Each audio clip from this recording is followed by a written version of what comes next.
What's that? Are you going to tell her no? Yeah, she's already halfway there.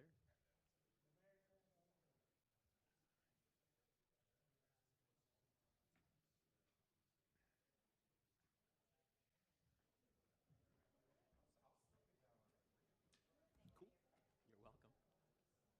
Are we good?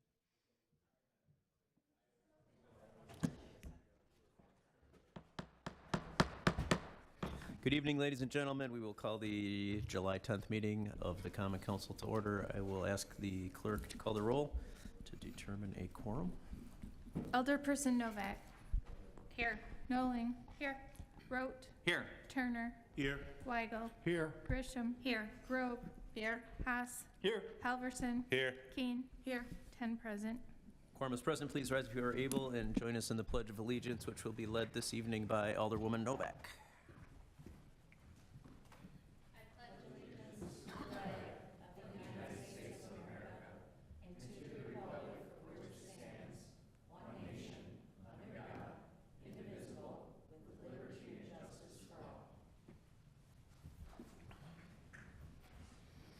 Thank you. We have, under item D, we have one public hearing this evening, so I'll ask the clerk to read out the first public hearing.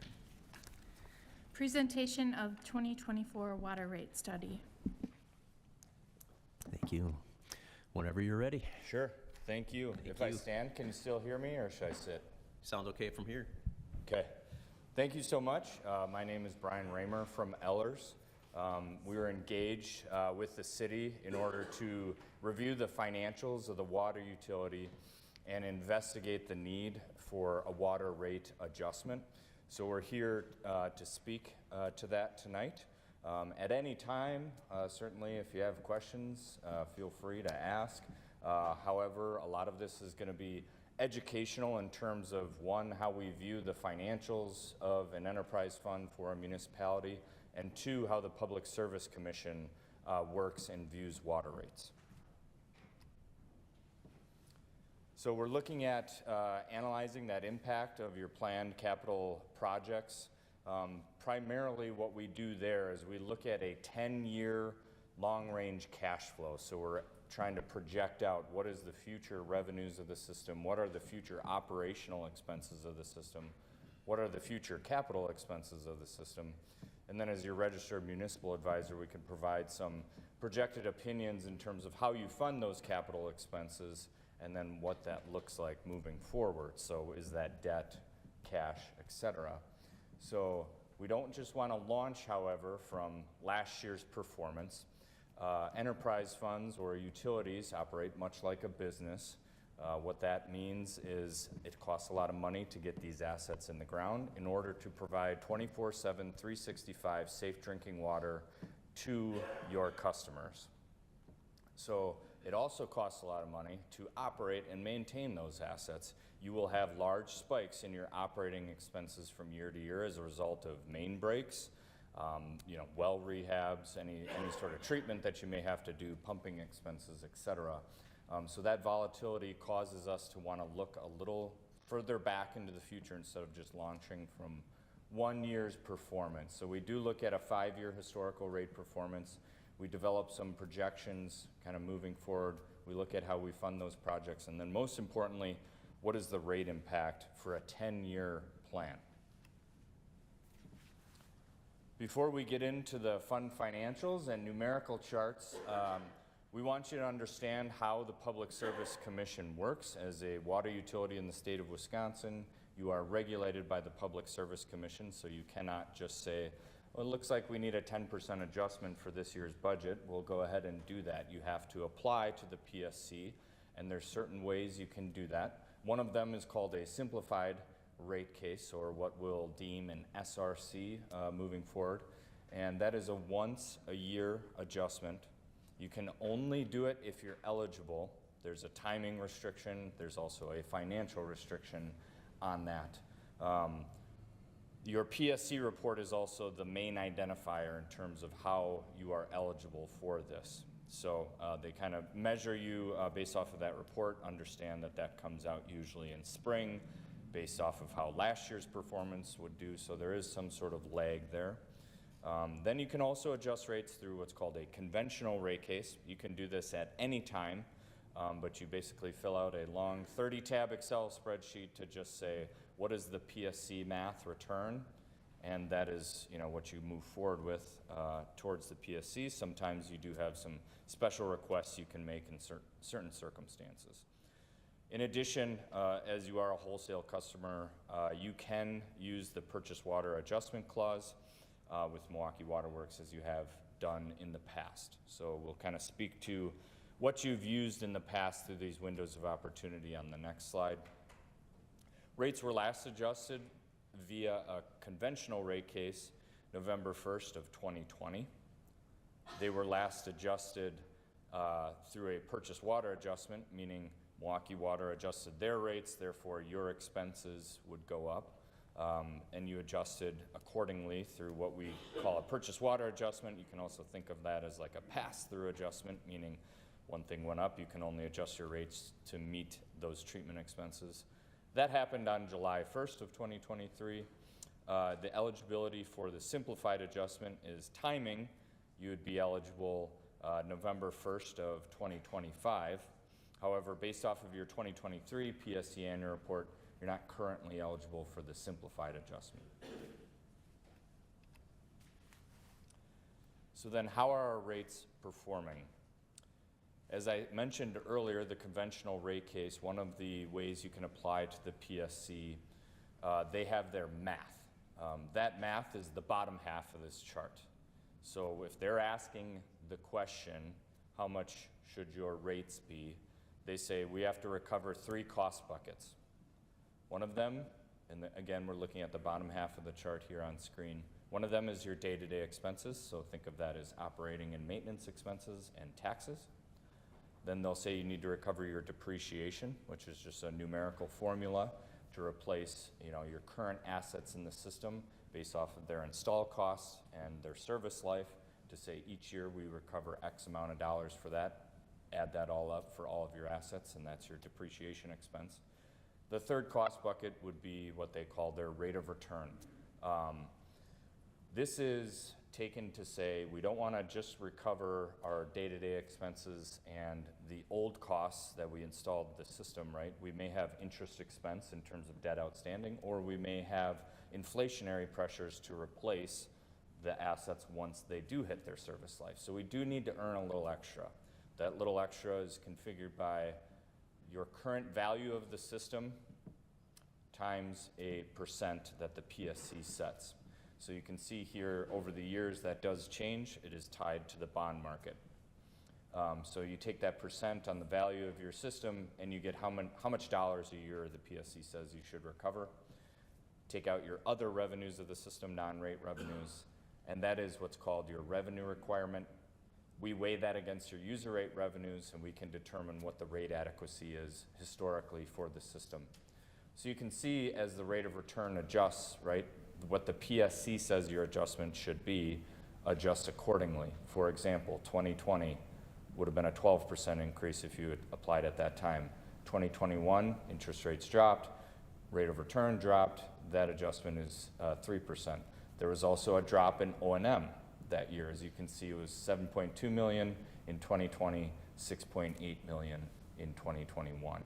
So, and then as we move on, right now the PSC's rate of return is 6.3%. That puts the adjustment in 2024 at about 10%. The one thing I do want to note is just it is important to kind of monitor here what that value of the system is, right? So as you're adding assets, that value is going to increase. If the rate of return remains the same, right, that math is going to continue to compound on itself as you add assets. The other thing that's happening, of course, is in an inflationary market, when you're paying for these projects, that can compound on itself as well. The other way we do like to look at it is to say, are we making sure that we are paying for our debt and the capital that we have to fund via cash every year? And so that is the top half of the chart. Since utilities do have volatile capital expenses, you'll kind of see wild swings in terms of what your adjustments would be based off of the capital spend of that year when you're funding it with cash. So just kind of respect that's how the top half of that chart works. However, the PSC does not honor that math. That's if you're doing a sewer rate study or other utility rates. That's how the American Water Works Association would look at either one of those as a suitable revenue requirement methodology. The other thing outside of just annual rate performance to understand is what are some important financial indicators for utilities. We work with a lot of municipalities within the state. We do about 10 to 15 rate cases with the Public Service Commission each year. And it's not just how are our rates performing, right? There's other factors that you want to look at. One of them is reserves. For a utility, cash is a paramount resource. So that you can cope with those volatile maintenance expenses, so that you can cope with emergencies in terms of capital replacement that may need to happen, and navigate any sort of business interruptions. Again, this works like a business. You're providing 24/7, 365 safe drinking water to your customers. It's also tied with debt coverage in terms of the weighted average of importance when you're looking at a utility's credit rating. So Moody's and Standard & Poor's have a certain weighting in terms of what are the financial metrics that matter. And reserves is paramount along with debt coverage on an annual basis. So when we look at utilities, we look at the size of the utility, fluctuations in user rate revenues, usages, things like that to determine what is the target reserves. Looking at the city's utility, we would say your target reserve should be about 4 months of operating expenses plus 100% of your next year's debt payment. So our target is in the orange bars. Where your cash position is in the red line. You actually have negative cash, or that you have a liability to another fund of government in order to fund the water utility. So the water utility is behind financially.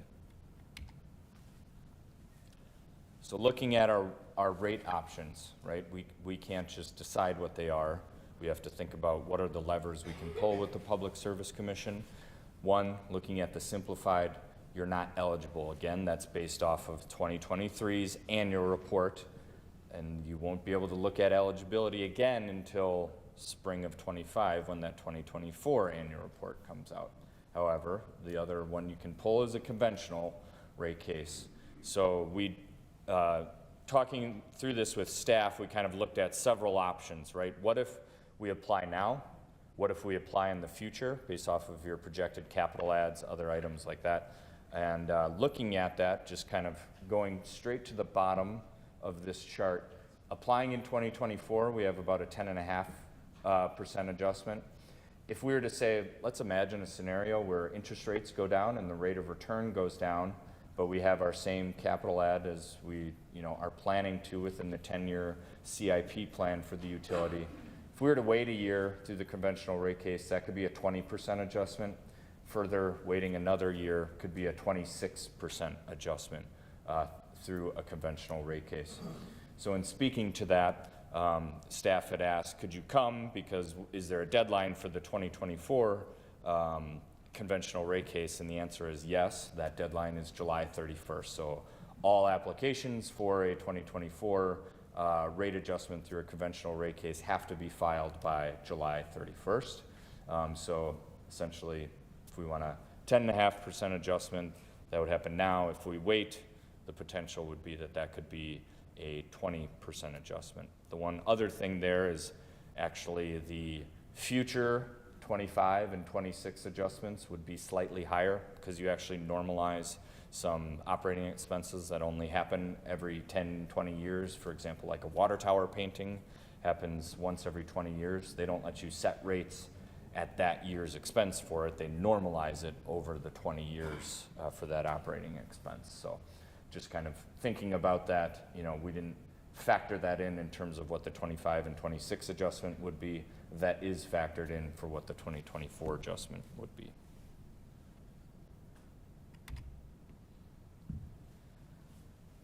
Looking at kind of the future projection, and your utility right now has about $62 million of planned added capital from 2024 to 2032.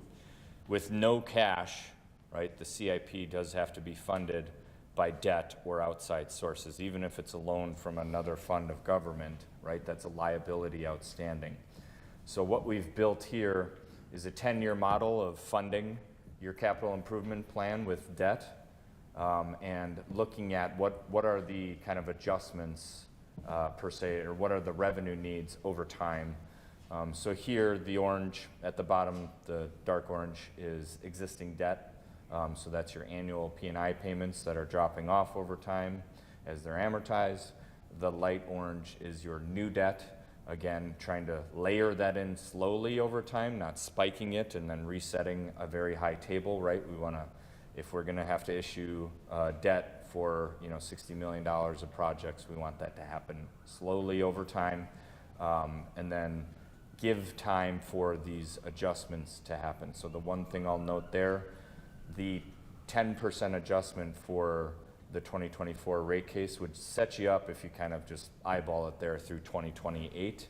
And then at 2028, right, there would be another investigation for rate adjustments. The other thing is, of course, you could do 3%, simplified adjustments through the PSC to kind of get yourself there over time as well after this rate case is completed. The timing restriction there is you only get to wait, you have to wait 1 year after those rates are in place, and you can only use it for a period of 5 years, and then they force you into another conventional rate case. And that should be the other thing that I mentioned is in November of 2025, you will no longer be eligible for the simplified adjustments. You will have to adjust rates through a conventional rate case, or only adjust rates as Milwaukee Water adjusts their treatment charges. So looking in here, adding in kind of what the application, after completely filling that out, not just using the simple math as depicted before, kind of looking to see, adding in all the features, essentially the same table as shown before here on the bottom, right, the 10.5% adjustment.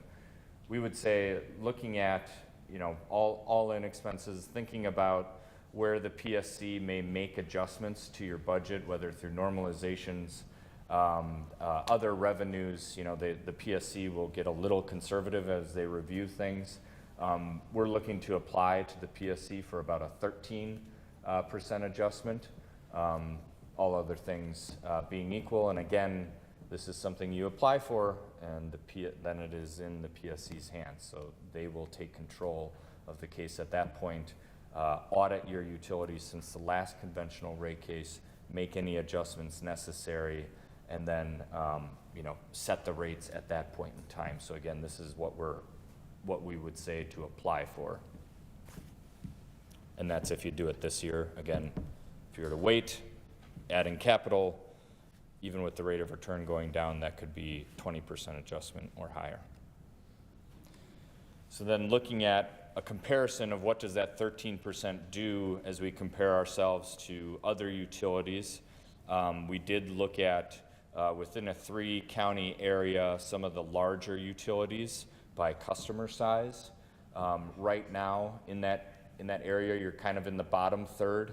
With this 13% adjustment, you jump about 6 utilities there and still be in the bottom of the middle half, if you will. Going from about a $42 bill for 6,000 gallons of usage to $48 for 12,000 gallons, $63 to $72. What do the A, B, and C Sure. mean? Yep. So the PSC classifies utilities by customer size. So the small utilities, I think it's 1,000 or less, are D. The 1,000 to 4,000 is C, and anything above 4,000 customers is AB. So that was off the top of my head too. It could be 1,000 to 5,000, but you understand, yeah. Yep. One thing to mention with this too, if I were to think about an unregulated utility and operating it in terms of just the financial perspective, I would be consistently recommending a utility try to be in the middle for a couple of reasons within their comparisons. And also, I would want to see utilities that exactly meet our operational needs. What I mean by that is you can have utilities within neighboring communities that have different topography, i.e. different pumping expenses, different treatment requirements. South of here, you'll see some communities that have more radium, things like that, so they have to have higher treatment expenses. So just to kind of think about those elements, being in the middle in terms of where your utility bills are, that means you're likely less exposed to the opportunity of, oh, we have a large capital asset that we have to adjust our rates for, and all of a sudden we have kind of rate shock. And what we would identify as rate shock is something to 20% or higher in terms of an adjustment to a bill, wherein that is hard when a lot of utilities their main demographic is residential customers, and they can't adjust, right, how much they make as quickly. So you want to avoid rate shock. Kind of being in the middle there is meaning you're probably likely keeping up with rate adjustments and keeping up with the capital asset additions, having a fair balance of debt versus cash, so that you're not exposing the utility to added interest costs, and operating the utility in terms of a financial perspective in a manner that's suitable and maybe more stable over time. So again, while jumping utilities, I do think that is an appropriate place to land in terms of a comparison metric. And then I have one more question on Yeah. the last slide. I was trying to get to you before you flipped it. Yeah, no, okay. I see the Milwaukee Water Works listed 3 times. Is there a reason? Yeah, one of the elements there is this is something that the PSC actually has on their website. We just try to colorize it and cut out a few columns in order to do that. The reason for that is they have 4 different rate categories, so they end up being duplicative in terms of what those rate categories are. But that's kind of the reason they have like a residential 1, a residential 2, a multifamily. So those kind of appear for those reasons, and we hide that column just because it just shows kind of more PSC classifications that may not make sense to the masses. So. Yep. So then, most importantly, what is the impact on an average residential bill? Quantifiably here, I want to mention what we speak to when we're speaking to average residential bill. It's a little cut off on the bottom there, but we're taking usage at 1,500 cubic feet per quarter, which is about 12,000 gallons, maybe a little under. And that's kind of taken based off of the usage that's been reported in the PSC annual report, right? If you have a single individual in a household for a water user, that might be less, right? You have a family of 5, that might be more. It's definitely more if you talk to my kids. So what we're saying there is a usage amount in terms of average at 1,500 cubic feet per quarter, and then the 5/8 inch meter fixed charges, which are both a public fire protection charge. Again, that pays for the oversizing of your utility in order to provide water to fight fires. Has nothing to do with firefighter salaries or anything like that.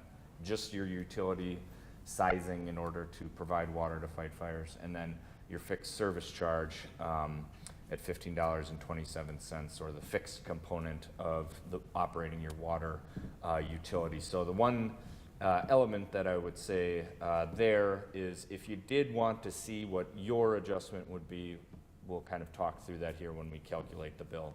So currently your volume charge is $2.67. The fixed charge is about $36.28 per quarter.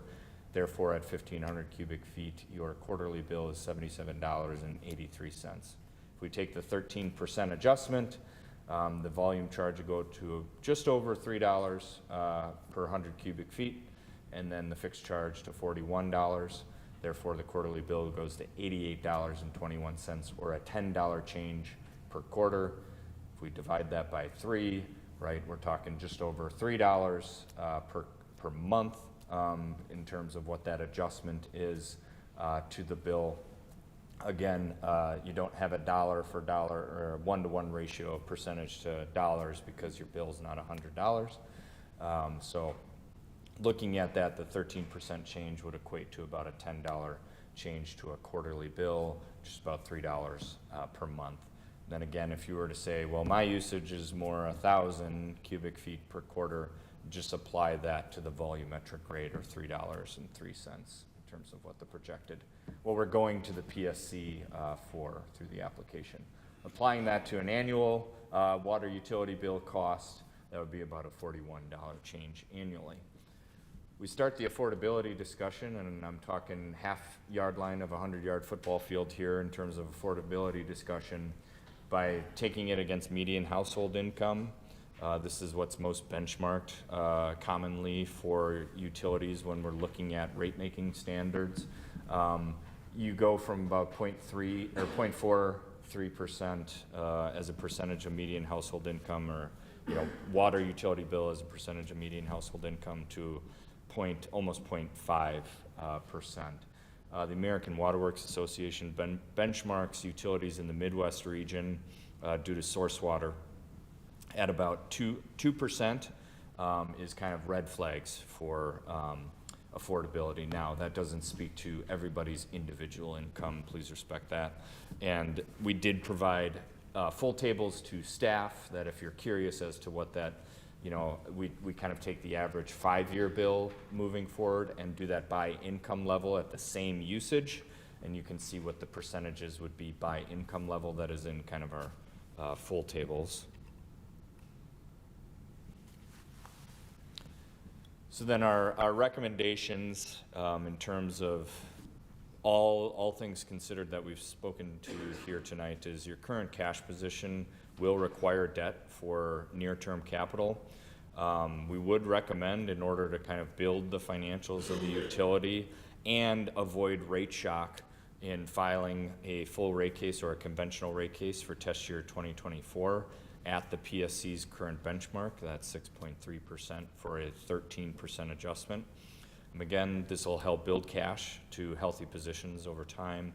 You'll avoid further debt pressures, and you'll be able to pay off existing and proposed obligations for the 10-year cash flow that we provided the city. Waiting, again, could cause further pressure without significant new users, right? So unless you were to add, a very, very large water customer, the math doesn't change significantly. And then later, the bottom half of this is we always just provide suggested motions if that's necessary. I understand that's being considered in later items. So thank you for your time. Thanks for the presentation. Are there any other questions from the Common Council? I do not see any. Are there any questions, comments from the members of the audience in our public hearing? Nobody wants to talk water rates? All right. We will close our public hearing, and we will move up into Section E, public participation. This is where the council may receive info from members of the public. This is a 30-minute portion of our agenda, and we ask that you limit your statements to one comment of no longer than 5 minutes. And we cannot take action on the topics raised by speakers. We also ask that you sign in at the podium and give us your name and address before you make your comments. If anyone wishes to address the council under public participation, please approach the podium.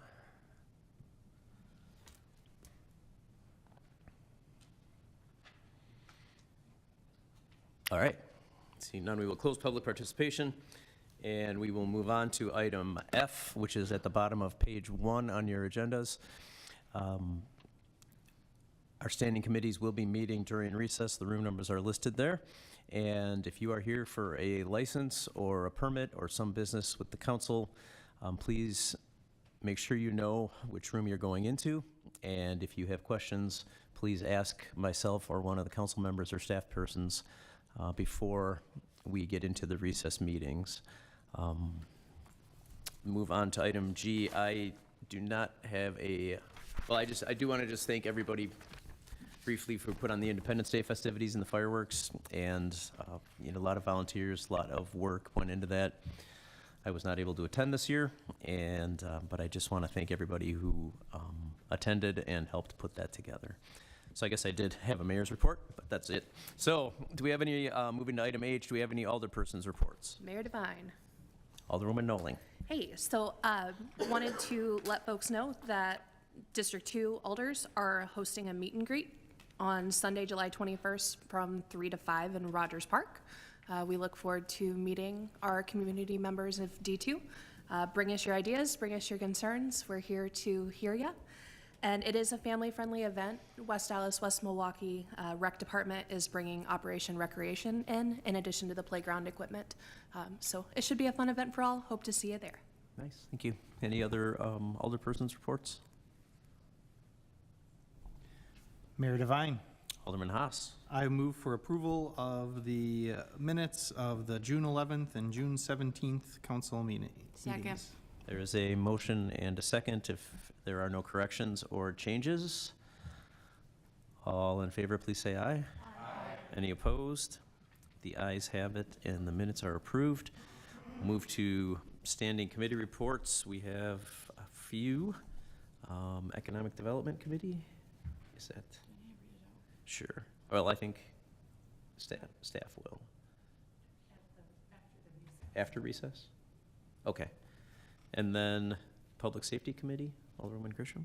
Yes, we are going to take a look at item 5, which is 2024-0280, summons and complaint against Flying Unicorn LLC, doing business as the Thirsty Cactus Saloon, 6108 West Burnham Street, agent Craig Silber, who Mr. Silber will be coming up and presenting, I believe. However, I'm going to turn this over to Attorney Decker just to kind of give an overview. Thank you, Alderperson Grisham. This matter is before the council on a recommendation from the Public Safety Committee. There was a recommendation out of committee to suspend this license 20 days. And a findings of fact, conclusions of law was shared with the licensee. And so at this point in time, the procedural steps are the council should allow the licensee and the prosecutor is also present behind me to, if they wish to, make any argument about those conclusions of law and findings of fact. And at that point in time, the council, any member of the council could make a motion to approve committee's recommendation or change that recommendation for any purpose as well. So at this point, I would recommend opening the floor to allow argument on that form or that document that was shared with the parties. Mayor Devine, if I may just add, the facts and findings and conclusions of the committee recommendation was a 20-day suspension based on what was presented at the time. However, we gave Mr. Silber an opportunity to, because we want to support his business, that if he could come back and show proof of what his plan going forward is to mitigate any issues that he was having, that we would consider to reduce it to 10-day suspension. So just to clarify that. Thank you. Mr. Silver, if you can turn the microphone on and then you can, there you go. Hello. Yeah, so I was working diligently on this. I know it was kind of probably like 10 or 15 days in between the last meeting. I emailed you guys, everyone, a copy of this. I did bring one in case you wanted to pass it around. I'm not sure if everyone had a chance to look at it. A few things since the last meeting that I have put into place. I did hire a business consultant to help me basically take my thoughts and ideas and make this book that I'm presenting to you guys today, or that you've all taken a look at. And yeah, I do want to thank you guys too, because this is actually great, and I'm glad I have it. So it's much easier to see it on paper and then hold people accountable as well. And that's something that we obviously are going through with all the employees, any new hires and stuff like that, and we're going to have them sign off that they've kind of went through the book. And then prior to that, obviously, if they have any questions for me or the manager, training manager, that we make sure that we answer and get them the proper training that they need. I did also join the Tavern League since our last meeting, so I got some more clarification on the Safe Ride program. Prior, we were just basically using Uber or Lyft if need be, but now that I've working with them, That's something that actually I found out can be reimbursed, which I didn't know, so that's kind of cool. Also, I didn't want to say it last time because I wasn't 100% sure what I was going to do, but I did purchase an ID scanner as well. That's going to be required to use for everyone. And that actually, it'll show up for fake IDs, it'll show up for passbacks, it'll show up for expired licenses and things like that. So I think that's a pretty valuable tool to have. And also, I just wanted to assure you guys that, you know, something like that's never going to happen again, because everyone is required to use the ID scanner and also check IDs. So also in this employee handbook, something that was touched based on is that there's an immediate firing, obviously, if that happens again. So I did learn that too. It's like, I don't want to just meet expectations, I want to exceed expectations. So I like to treat my business like my children, so meeting expectations isn't really good enough, you know? So I do get emotional just talking about it because I care a lot, you know?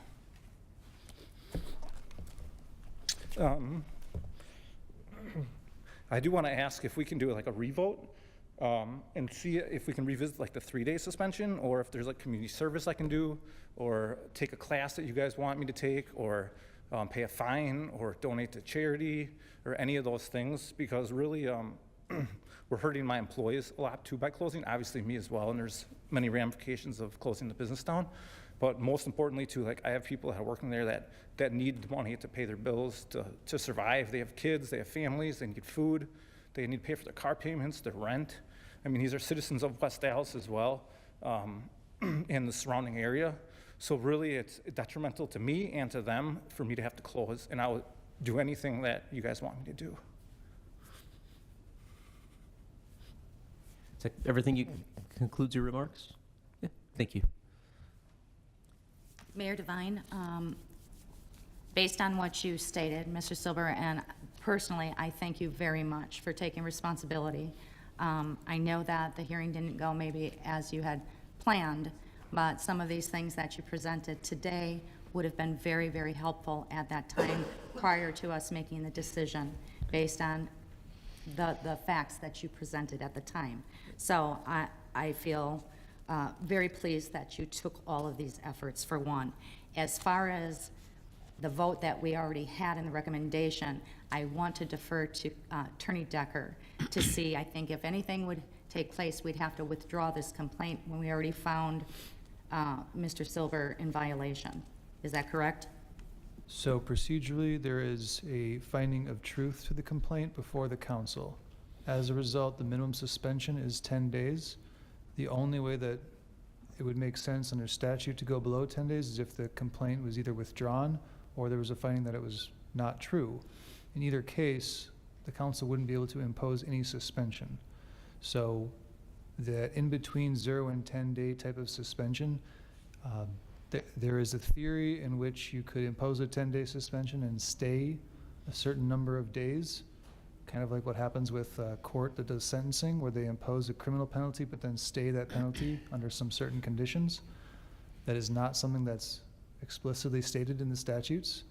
There's not really any case law supporting it, but that is something that in theory could work if the council is so interested in going on a limb. But other than that, if there's nothing more specific like that, any finding of true would require a 10-day suspension. Mayor Devine, with that being said, I can't speak for the entire council, Mr. Silver. I do believe that you stated a good case. You have many people that you're responsible for that have to feed their families. And what we want, what I want as an alder, is for businesses to succeed. We want to have that partnership, but we also have to hold you accountable when these infractions take place. So I would be comfortable in doing a stayed type of suspension to give you that opportunity, because I do feel that you've learned your lesson on this. And I don't know if there could be a stipulation going forward that if there are any subsequent issues, I mean, obviously, how would that work, Cale? If we withdrew, can we use any of this in the future if there was another violation? So if the complaint is withdrawn, it would have to be actually done by the prosecutor. Okay, It wouldn't be done necessarily by the council. But if there is an imposition of a suspension that you would stay, you would either just stay it permanently with no conditions, or you could stay it with conditions. The law did change a couple years ago where if there is a police department employee conducting underage testing of licensees, you actually cannot cite the licensee unless they're the person who actually serves the drink. You can only cite the bartender. So if that was something that you're looking into, you could condition that stay upon no further violations by any employees of the licensee, or any violations of that underage law at the licensed premises, or any violations at all of Chapter 125 of our code. There's a lot of options for that. And when I say there's a lot of options, I'm making the assumption that this concept of a stay is something that would be supported by law, which, Right. again, there's nothing specifically supporting it nor prohibiting it. okay.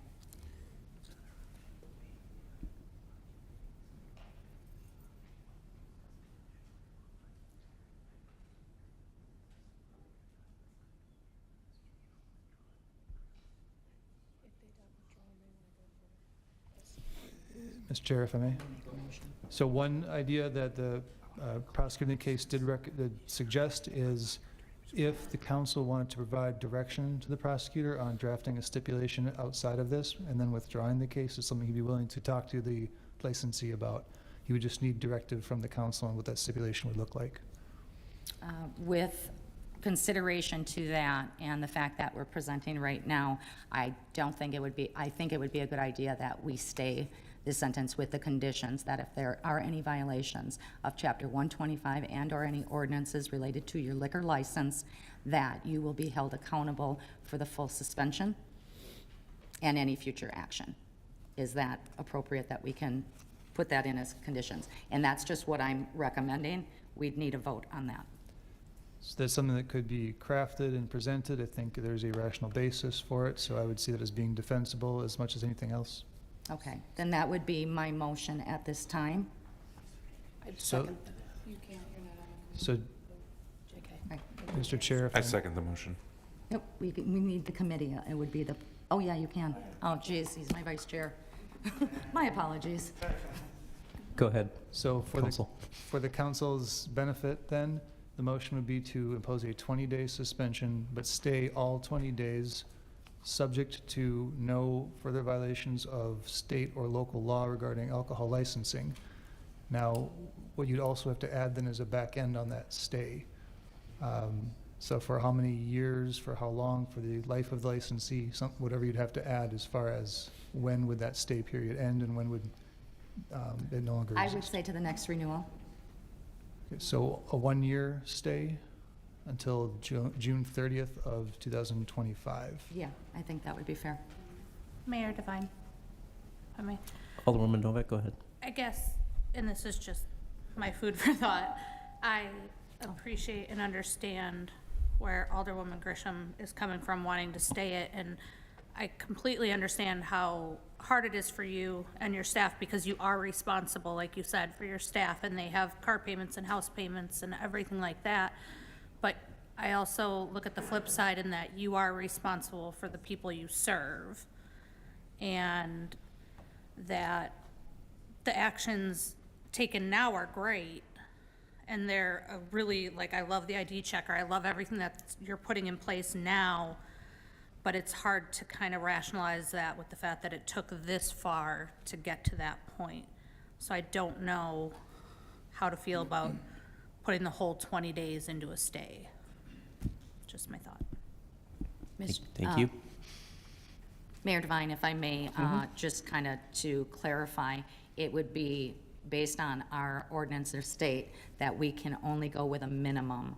We can't go below 10. So based on what Mr. Silber stated and the case that he made, that 10-day, in my opinion, would be a little bit more rash than what we need to, considering the efforts he put in. So yes, there was violations. I believe that having this stay gives a little bit more security to us with this ordinance being violated in the future, that Mr. Silber clearly knows what the consequence is going to be. And that's all I have. Mayor Devine? Alderman Haas. Yeah, and I certainly hear what our committee chairperson Grisham is saying, and I appreciate your thoughts. I think we need to do a suspension of some time here, and I think that we're starting at 10, and I'm willing to go down, because 10 is the minimum, that's by statute.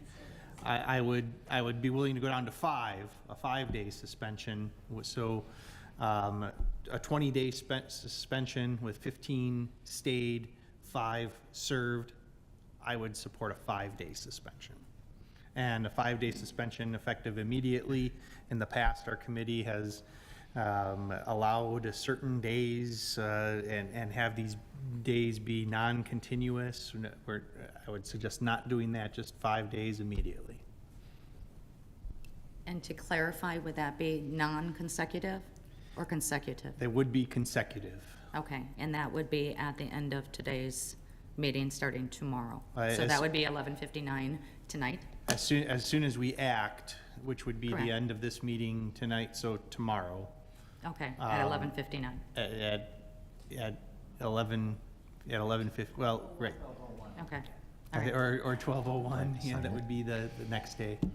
I just want to ask on that proposal before it goes too far, then, would that be once it's published and I've signed it, or would that be able to take place at midnight?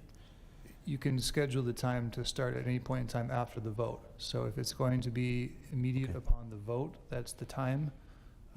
It's interesting because it's a day suspension, not an hour suspension, so I would recommend setting it at midnight on a particular day, or setting it from a time to a time. So a lot of times suspensions occur from 3 a.m. to 3 a.m. to avoid having to close in the middle of bar time.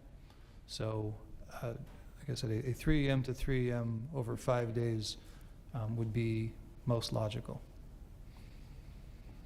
Thank you. Mayor Devine? Alderman Rote? I was of the impression, we got 20-day suspension here, and I thought if he came in with all of his cures that he was gonna do, was gonna drop to 10. Wasn't that what I understood? Yes. Okay.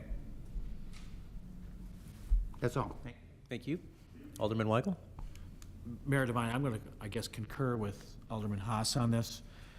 I think the idea of what, I didn't sit on the summons complaint testimony, but my understanding is what happened there is if there's no suspension involved, that's a bad message for us to send into the marketplace. So there's got to be an actual consequence here.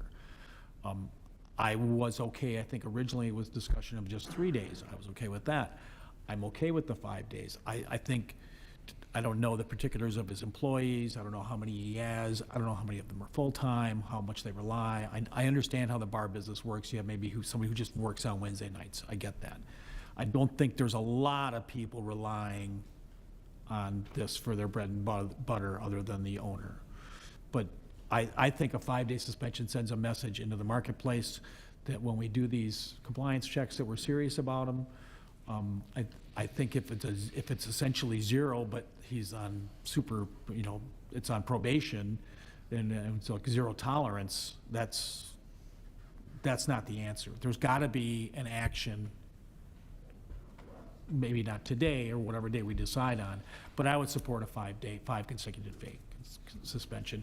However it gets worked out with a 20-day with 15 days stayed, I guess that's what we're talking about here. I would support that. Mayor Devine? It was my understanding, and it may be my mistake, Attorney Decker, that we had to go with a minimum of 10. And when you explain that stay, we can pick any number from 1 to 19 if we so chose, and stayed 1 versus 15 or whatever number. So I don't have to stick, or we don't have to stick with the minimum of the 10-day, because that's what I was thinking, was we had to stick with the minimum of the 10-day, or we have to stay the remainder. So I'm not in disagreement that there should be some consequence. So I would support the 5-day as well. I just wanted to clarify, because that was the reason I stayed it completely. So we have a motion in front of us currently.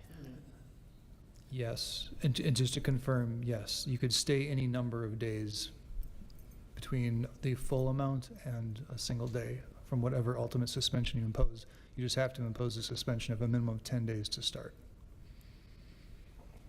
Alderwoman Nolan, go ahead. Thank you. I can get on board with the 5-day suspension. I understand where Marty and Kevin are coming from we have to set a standard for the community. I certainly appreciate all of the efforts that you've put in. I think the ID scanner is chef's kiss, great control. I would personally be against saying, hey, this starts at midnight tonight. I would be in favor of giving at least a few days so folks can arrange childcare and do what they need to do so it's not negatively impacting their family life. Thank you. Mayor Devine, Mr. Stilber, knowing that that was the deal with the 20 reduced to 10, if you came back with the plan, did you make any plans for the closure based on what you were told would most likely happen? I did have dates in mind in case, or 4 days that I was hoping I'd have a little bit of time to plan and let people know also, like, hey, we're gonna have to close for these days, I'm sorry about that, and work with the employees and just let them know, because, I mean, again, maybe it's not their bread and butter, but some of them, this is their only job, or it is their bread and butter. So I do have dates in mind, and I wasn't expecting it to be immediately, like when we leave here today. I mean, again, you're talking about like products expiring, people not, I mean, there's a slew of different things. So it's something I would definitely talk to you guys about, or we could work out. I did like your original idea of giving me, I mean, because again, it was the one bartender that it happened to twice. And I mean, I think that you guys felt that she was punished properly, and I mean, she was suspended technically, and also talked to, and also knows that, hey, if that ever happens again, you're fired. So, I mean, obviously you guys want me to shut down for 5 days. I definitely like the idea of giving me another chance. And again, some of this I did have in mind, but I didn't present it to you because I wasn't 100% sure yet if I was gonna be able to make it all happen, especially in the duration of time. But I'm fully on board with the 20-day if we make a mistake again in the next year. I mean, that sounds more than fair to me, as opposed to a 5-day immediately, or however. But I mean, it's obviously up to you guys. You have to feel comfortable with that. I'm doing the best I can. I want to work with you guys, not against you. I mean, we're a team, really. I want to help prosper West Allis and, you know, keep good people in there. It's very detrimental. I mean, we've been working so hard on building good clientele, so it's tough to even close for, 3 days, because then people go somewhere else or they find other places, and it's just, like, there's a lot more to it than just saying, hey, we're gonna, give you this punishment and you gotta close your business down. Right, and Mr. Stilber, just to keep time, I appreciate that you're sharing your thoughts on it. Yeah. That's what the hearing was about. We did make a decision. Yep. We are adjusting that decision now based on the full council being present. Yes. At this time, I'm gonna withdraw my motion, and if that's allowable, or do we have to fail the motion and then reset the motion? Mr. Chair, Go ahead. my suggestion would be to just one member of the council amend the motion that's out there to the terms that that person wants, and then vote on that amendment, and then ultimately vote on the main motion. Perfect. So we would need an amendment. From the committee. I thought it, From the committee, Yep. So, Mayor Devine? Alderman Haas. I wish to amend the motion on the floor to a suspension of 5 days with 15 days stayed, so total 20-day suspension for it to last until the stayed 15 days to last for the remainder of the licensing period, which is to June 30th of 2025. And for the suspension to begin at 3 a.m.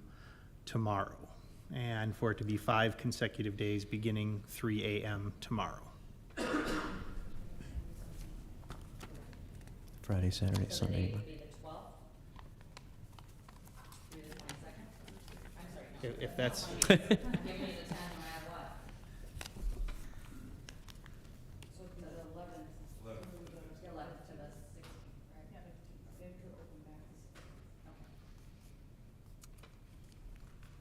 yeah, and on that issue also, I think it's important to include a weekend in the suspension period, and we're accomplishing that as well.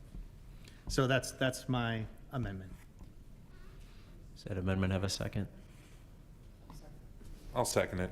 Okay. There is a motion and a second. Any discussion on that amendment? Mr. Chair? Yes. Clarify for the council's benefit, then, I'm interpreting that to mean any the stayed 15 days would be imposed immediately upon conviction of any violation of state or local law related to alcohol licenses that occurred between now and June 30 of 2025. That is my intent with the amendment, yes. Thank you. Okay, there's a motion and a second. If there's no other discussion, I think we should probably do a roll call. Is this just the committee? This is the full council, correct? Yeah. Alderperson Novak. Aye. Noling. Aye. Rote. No. Turner. Aye. Weigel. Aye. Grisham. Aye. Grobe. Aye. Haas. Aye. Halverson. Aye. Kane. Aye. 9 in favor, 1 opposed. Okay, that is amended. Now we vote on the amended resolution. I think, I'll move for approval. is there a second? Yeah. Second. All right. If there's no discussion on the motion as amended, I will ask the clerk to call the roll. Alderperson Novak. Aye. Noling. Aye. Rote. No. Turner. Aye. Weigel. Aye. Grisham. Aye. Grobe. Aye. Haas. Aye. Halverson. Aye. Kane. Aye. 9 in favor, 1 opposed. Motion carries. All right. Thank you, everybody. Item 6. Thank you, Mr. Silver. Thank you, everyone, for your time, Thank you. and appreciate you guys. Thank you. Moving forward, item 6, 2024-0317, summons and complaint against Mary Marcus for the suspension or revocation of the Class D operator license. It is a motion to withdraw the complaint. Okay. Is there a second? Second. If I'm it's seeing some withdrawn, puzzled looks. I don't know that Oh, do we not vote on a withdrawal? needs to be a vote. So I treat this as a motion to dismiss in court, which technically the court does have to approve, so you can simply approve the withdrawal of the complaint. Mayor Devine, I Yes. approve the withdrawal of the complaint. Second it. Okay. Any discussion? All in favor? Aye. Opposed? It's withdrawn. All right. Let's get to the fun stuff. We'll move on to item K. Mayor Devine, Alderman Haas. do any alderpersons wish for separate action on the items in the consent agenda? Seeing none, I was, I'm sorry. Sorry. I was going to turn it over quickly to Attorney Decker. Were you going to touch base on 2 items? I can do so before or after the motion, but. maybe Okay, let's do the motion first then. Then I move for approval of the items in item K, our consent agenda. Second. Okay, there's a motion and a second. Attorney Decker. For the common council's benefit, I'd recommend, or the recommendation from staff on number 20 would be switched from approve to receive and place on file. That is because Perspective Brewing, which is right across the street from us, brews less than 250 barrels of beer per year, and as a result, state law still allows them to get what's called the off-site retail outlet, which only requires state approval. It does not require local approval. And so the dates in question, they just need to get those approved with the Division of Alcohol Beverages at the state. They don't need local approval. For the benefit of the council, if they had produced more than 250 barrels, they would need local approval, but because it's less, they do not. Mayor Devine? And Attorney Decker, but the location where they want to do this is the farmer's market, and we own that. So don't we have to give some sort of approval for this alcohol to be sold on our property? so the council has delegated the administration and management of the farmer's market to the farmer's market committee, Okay. who would then control which vendors can be on that site. It wouldn't be separately voted on by the council. So the licensing issues, Well, I understand that, but I'm not sure that we delegate, when we delegated authority to run the farmer's market, that we were okay with that committee just, and I guess I didn't know we delegated that much authority, because when that decision was made to give them the authority to run the farmer's market, this wasn't one of the things they had the ability to do, but the state's essentially granted them See what I'm saying? I don't know that everybody on the council here wants all these, I do, I'm in favor of it, but So, Mr. Chair? Go ahead. So this law actually did exist and has existed since the existence of the brewery laws. So Class Bs could never do this, but a brewery could brewers always, could always do a that. brewery has always been able to establish an off-site retail location. So if you saw Perspective or Ope or whomever setting up a location years ago, that was allowed with state approval. I thought with the drinking of alcohol at the farmer's market, I thought we always had a handle on that. Not sure. The current code allows alcohol to be consumed at the farmer's market at an official scheduled event. Okay, okay. Okay, thanks. So with regard to item 20, that'd be the recommendation from staff instead of to approve. And then item 35. 35, I would recommend approving the settlement with a change to paragraph 5. I got a very late request from the opposing counsel to make an amendment to one of those paragraphs. I did send an email out to the council, but it was also only probably an hour ago or hour and a half ago. So if anyone wants to, a summary of that, I'm happy to provide that. If everyone received the email and is comfortable voting on that, I would recommend approving that amendment as presented in that last email with the changes to paragraph 5. Mayor Devine, Alderwoman Keene. do I make a motion to approve as amended? Or No, s- those would just be in the consent, correct? That's Correct. from So what I those are understand. those are just changes to the staff recommendations. So if anyone does not want to approve based upon those, then you would, at this point in time, either pull that one for a separate vote or refer it to committee. If you're okay with those changes to staff recommendations, then you would vote aye on this motion. All right. All right, so we have the motion, we have the second, we have the explanation, and the questions answered. Is there anything else? All right, I will ask the clerk to call the roll. Alderperson Novak. Aye. Noling. Aye. Roach. Aye. Turner. Aye. Weigel. Aye. Grisham. Aye. Grope. Aye. Haas. Aye. Halverson. Aye. Keen. Aye. 10 in favor, 0 opposed. Motion carries. Mayor Devine, Alderman Haas. I move that the council stand in recess until the conclusion of our committee meetings. Second. We have a motion, we have a second. All in favor? Aye. Any opposed? We are in recess.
here for the Public Works one with the parking, or with the, The towing? the NS one, yeah, is that okay? Okay, well, how many do you have that you need to go through? Is it just that? Or did I lose my No, place? just one more. Okay, well, yeah, let me get to mine then. Because we'll start with item 63 then, correct? That is right, right? I printed the 2022 agenda. The file that I opened honestly printed as that today. Last year? Yeah. 2 years ago. 2 years ago. No, I have it. I mean, I just want to make sure that I'm on item 63. So I'm going to call the Public Safety Committee meeting to order. Let the record reflect that all 5 committee members are present. We'll start with item 63, 2024-0279, renewal operator's license bartender Class D operator application for Andrew Schrobel. This is Mr. Schrobel's second appearance. Is he here? Yep. Please come forward. Okay, Mr. Schrobel, thank you for coming tonight. I believe that there were issues. Thank you so much. Thank you. Okay. There were issues that needed to be resolved when you last attended, which was concern of you being able, part of your probation, to work with alcohol. So I see that you have a letter That is from the owner of Capri. from Capri. Yep. And I Okay. have it on my my Open Gov. They put it up on there. Okay, and we It- can confirm that You can confirm that. My is- probation sends it over. So I got it amended to where I can possess alcohol at my probation's their decision. So technically, you guys were right before when you said I couldn't possess alcohol. Turns out when I looked into it, it was correct. So we got it fixed. Okay. They sent it over Monday. I confirmed with Jenny. I think she's the clerk, and everything's uploaded up there. So. All right.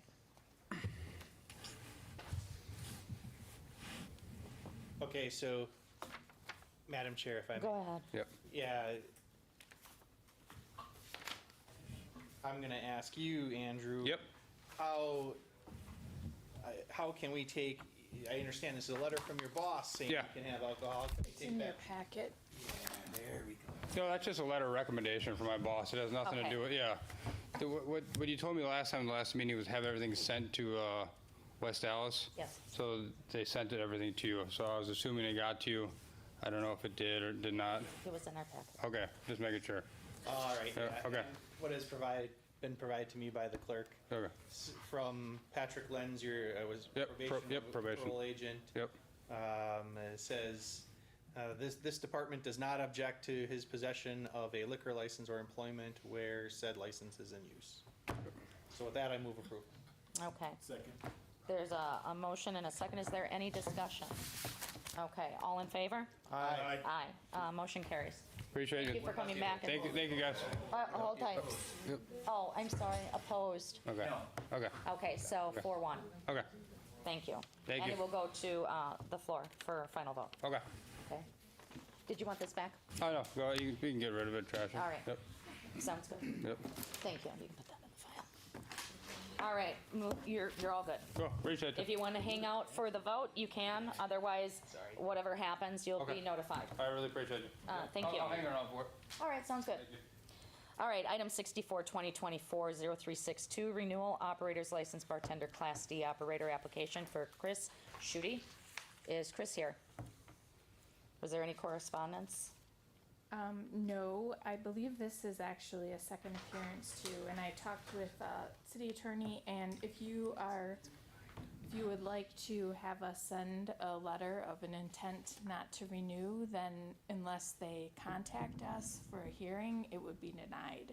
So for this and the next renewal, all the renewals, that we could do that, Okay, if you want to direct us to do that. okay. We will direct you to do that. I think that would be a great idea. So with that being said, we can make a motion on this, correct? Motion Is to the- deny, Okay, based on? non-appearance, record. Okay. Is there a second?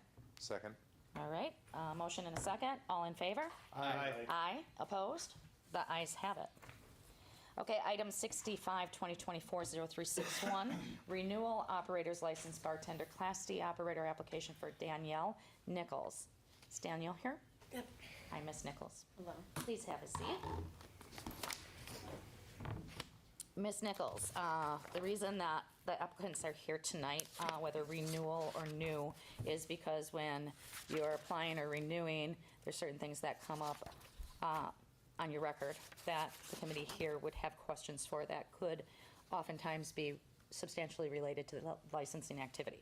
So with that being said, I'm looking at a report here with several different violations on it dating back from 2019. This sends a red flag in some ways, but I'm looking right now, most of them were operating a vehicle after suspension. Now, some may think that that does not relate to a licensing activity. However, my personal opinion is it does relate to an activity when you're not following the law. And this is something that we would expect as a committee, council, and within our ordinances that you obey. We need to count on the fact that you're going to be responsible for other people. You're going to call the police. You're going to cooperate with the police. You're going to do what is required to be a responsible bartender. With that being said, I have a question. Where are you working? It's LA Pub and Grill on 59th and Lincoln. Okay. Are you full-time or part-time? Part-time. Do you work weekends, weekdays, nights? Mixture of both. He changes every week. Okay, so you're placed where you need to be. Okay, I don't have any further questions. I'm gonna leave it up to the committee members. Anyone who wants to speak? There is no one to speak. All right. Well, as I explained, I truly believe that you need to take your license very seriously. We expect you to follow the rules. I will make a motion to approve. And we have a second. So there's a motion and a second. All in favor? Aye. Aye. The opposed? The ayes have it. Thank you for coming. Thank you. Thank you. Okay, moving on to, oh, my pages are off. Item 66, 2024-0439, new operator's license, bartender Class D operator application for Derek Sullivan. Is Mr. Sullivan here? Any correspondence? No. Okay, is there a motion? Motion denied based on non-appearance. Okay, there's a motion. Is there a second? Second. And the Okay. record? And the record, yeah, that was stated. So there's a motion and a second. All in favor? Aye. All opposed? The ayes have it. Okay, moving on to item 67, 2024-0473, renewal operator's license, bartender Class D operator application for Elris Rios Martinez. Is Ms. Martinez here? And I'm sorry if I tortured your name. Please have a seat. As I stated before, the reason you're brought before the committee is because there's things that came up on your record, and I have to say, when I looked at it, there's a lot. What I'm seeing right here is about 20 different law interactions that has taken place over the course of not many years. The one that is a huge standout to me that has a lot to do with your license activity is resisting an officer. Yes, I spoke about that last year. I remember it was New Year's Eve, and I had a lot to drink, and I thought I was getting into an Uber, but I was getting into a friend's car, and I barely remember the night or barely remember what happened with the police officer. I do remember that it was a ticket, and I wasn't arrested like overnight or anything like that. Are you allowed to drink on the job? No, I don't drink on the job. Okay. Where are you working? I'm working at JC's on 81st and National. Okay. All right, I have great concerns about your renewal. I'm just gonna put it out there because considering all of these violations, it just shows an example that I don't know if you follow the law. And that bothers me personally. I don't know if any of the other committee Madam members Chair? would like to speak to it. Yes, Alderman Road? I don't have the record here, but was it 5 driving without suspensions within like 8 months, correct? Okay, thank you. Yeah, 10 operating while suspended since, from the time period of November 2022 to May of 2024. 10. 10 individual times that you've been stopped by the police. Just, and then that's just for operating while suspended. Yeah, I've been trying to take care of that, and every time something comes up, I had to fix my car. Well, the thing is to not drive. If, okay, Take the bus. so to take the bus to take my kids to school. Well, and you go have to follow the law. You have to I obey understand. the law. That's And, important. And I'm trying to get. And I understand that life has demands as well, but we want our bartenders to obey the law, and it's important that you obey the law. Understandable. I'm not comfortable with renewing. I'm just not. And based on your response even to Alderman Haas, you know, these are things that are pretty simple. Follow laws, abide by them. We expect you to respect those laws, especially when you're being responsible for someone else in a tavern. And even just your response was, you know, what am I supposed to do? Take a bus to take my kids to school? It might not be related to the licensing activity, so I'm going to leave it at that. But just your record itself shows that you're not following the law. And I think that is substantially related to the licensing activity. So I'm not comfortable with the approval on the renewal. I don't know if anybody else has anything to say, or if there's a motion. I don't want You to. want to make a motion? I can make a motion for non-renewal. Is that your motion? Yes, it's my Okay, motion. second. Okay, there's a motion and a second. All in favor? Aye. Aye. Opposed? Okay, motion carries. Okay, last on the agenda, item 68, 2024-0438, transient merchant license application for Elizabeth Flores representing Flores Chiquiles Los Villa LLC. Is Miss Flores here? Hi. Hi, Miss Flores, how are you? Good. How are you? Doing well, thank you. A couple things that came up, Ms. Flores. First and foremost, do you have a driver's license? No. Okay.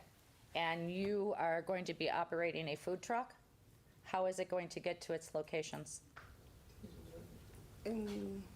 She has a driver with a driver's license. Okay, so at no time do you drive?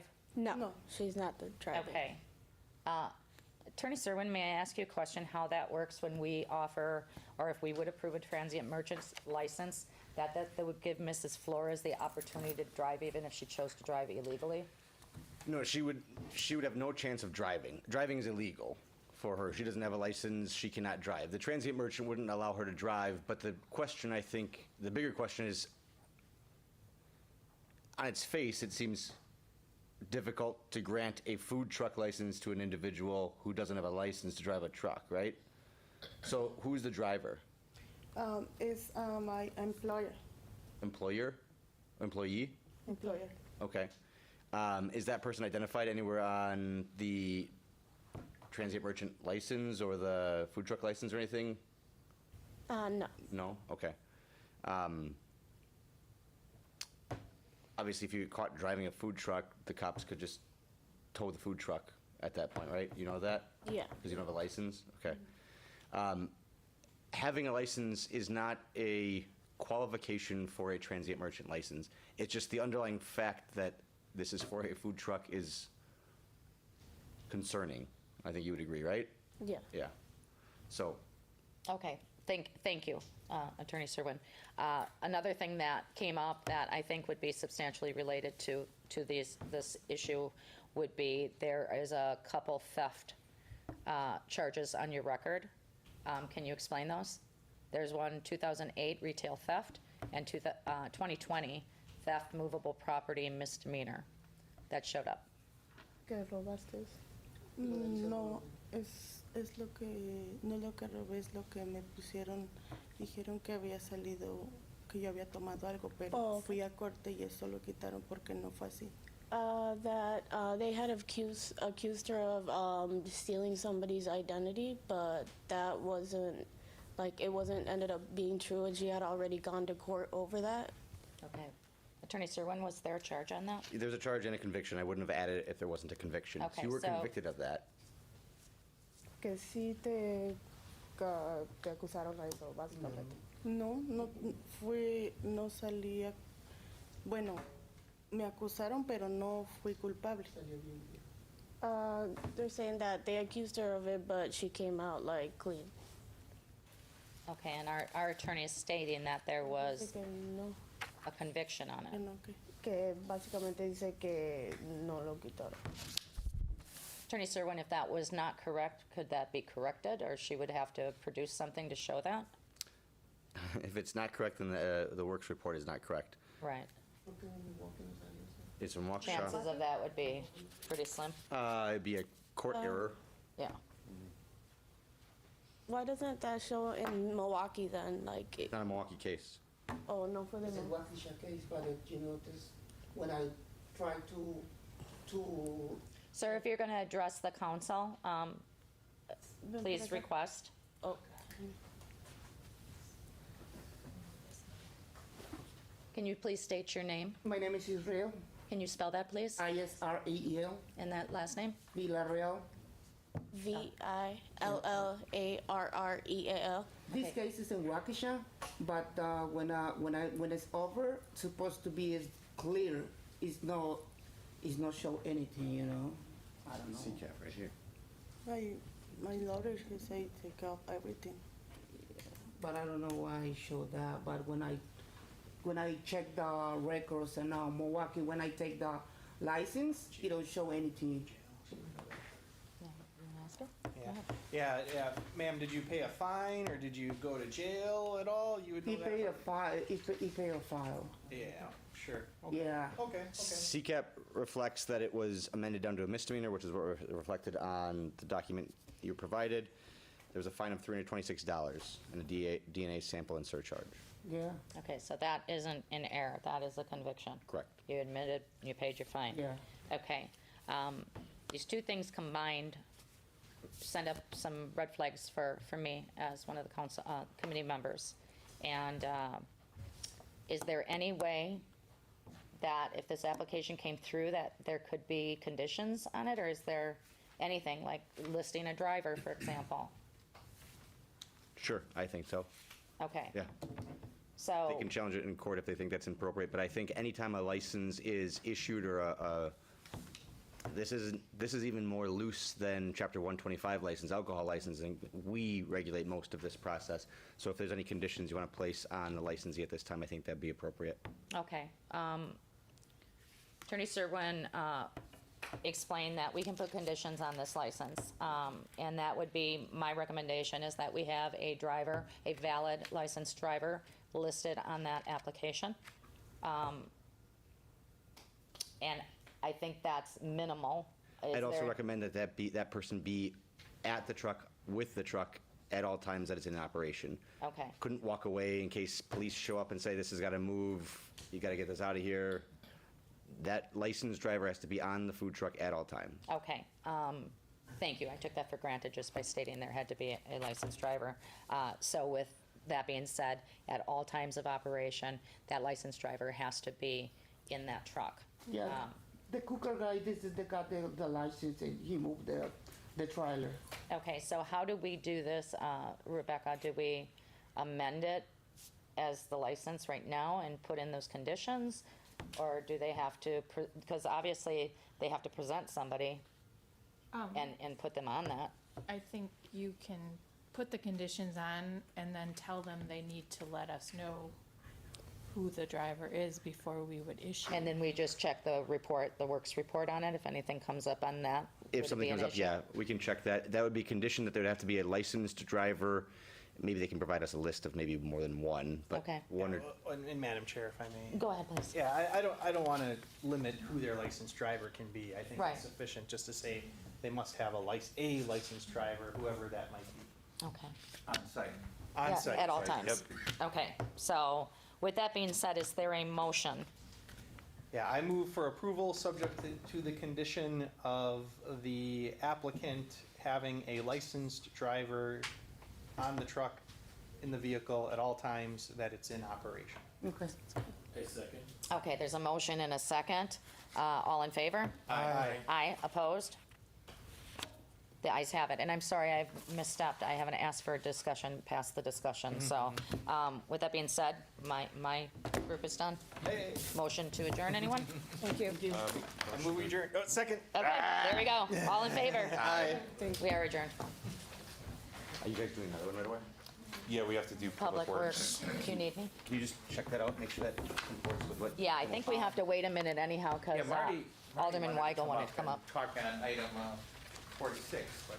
And then we'll have to. Well, we can start and do the other items, right? Yeah. We only have one because, We will like. okay, we'll call Public Works to order. Well, that'll be a discussion point, because Latoya and I have a lot of We don't questions.